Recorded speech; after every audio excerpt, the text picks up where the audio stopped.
आज Doubtnut app download करें। Doubtnut पर अपने सभी गणित, रसायन विज्ञान, भौतिक विज्ञान और जीव विज्ञान के डाउट्स का करो सफाया।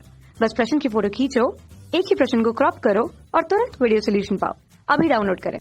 नमस्कार दोस्तों, हमसे पूछा गया है दो केशिका नली जिनके व्यास क्रम से दे रखे हैं 5 mm और 4 mm दे रखे हैं, एक एक करके जल में ऊर्ध्वाधर खड़ी की जाती है। यदि पहली केशिका नली में 5.7 mm ऊंचाई तक जल चढ़ता है तो दूसरी केशिका नली में जल कितनी ऊंचाई तक चढ़ेगा, तो हमसे ये पूछा गया है।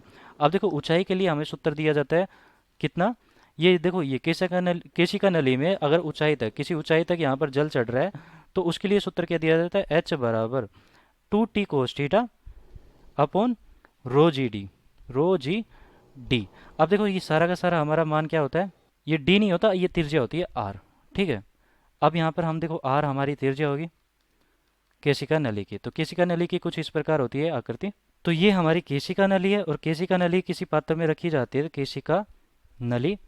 तो उसमें क्या होता है कि ये यहाँ पर या तो पानी चढ़ जाएगा या पानी नीचे की तरफ उतरेगा। ये पानी तो चढ़ता है और हमारा पारा होता है वो नीचे की तरफ नीचे की तरफ जाता है। तो इस प्रकार यहाँ पर पानी की बात करें तो पानी हमारा इस केशिका नली में ऊपर की तरफ पहुंचेगा। तो ये जो एच होती है, यहाँ का सूत्र मैंने यहाँ पर लिख दिया। तो आर यहाँ पर त्रिज्या होगी, रो यहाँ पर पानी का घनत्व होता है, तो घनत्व हो गया। और यहाँ पर टी हमारा क्या होता है, पृष्ठ तनाव।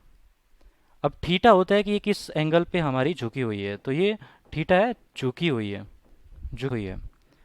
और हमारे पास ये क्या हो गया, यहाँ पर जी गुरुत्वीय त्वरण हो गया, रो मैंने बता दिया। तो ये सारे के सारे मान हो गए हमारे एच ऊंचाई के साथ। तो यहाँ पर देखो सारे के सारे मान अगर हम जल लेंगे तो ये पृष्ठ तनाव भी बराबर होगा, एक खड़ी हुई है तो ये भी दोनों के लिए बराबर होगा, जी यहाँ पर गुरुत्वीय त्वरण दोनों के लिए बराबर होगा। यहाँ पर देखो जी रो घनत्व तो पानी का है, तो पानी भी दोनों के लिए बराबर दे रखा है। तो हमारा एच से यहाँ पर व्युत्क्रमानुपाती किसके आ जाता है, 1/r के। इसका मतलब कि जिसकी त्रिज्या जिस केशिका नली की त्रिज्या ज़्यादा होगी उसके लिए ऊंचाई कम होगी।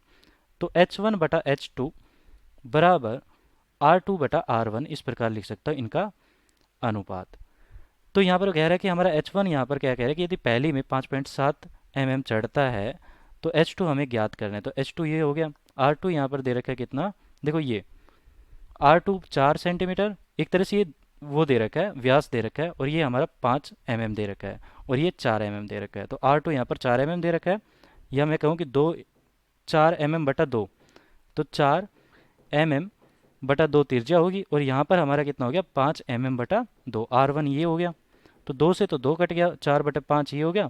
तो H2 बराबर हम क्या लिख सकते हैं, H2 को तो मैं इस तरफ ले गया, और ये हो गया 5 गुना 5.7/4। इन सबको गुना करेंगे तो हमारी ऊंचाई कितनी आएगी, ये देखो इन दोनों को गुना करके और 4 का भाग देने पर 7.1 के लगभग मान आता है। तो यहाँ पर हमारा क्या हो गया, केशिका नली में जल कितनी ऊंचाई तक चढ़ेगा, इतने मतलब कि मिलीमीटर ऊंचाई तक चढ़ेगा।